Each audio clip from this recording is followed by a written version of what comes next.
अस्सलाम वालेकुम दोस्तों, उम्मीद करता हूँ आप सब खैरियत से होंगे। इस वीडियो में मैं आपको एक कहानी सुनाता हूँ जिसका उन्वान है नाज बर्दारी की सजा।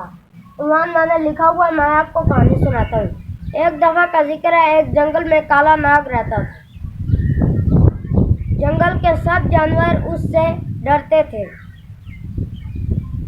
एक दफ़ा वो बैठा हुआ था और उसे शिकारी कुत्तों की आवाज़ सुनाई दी।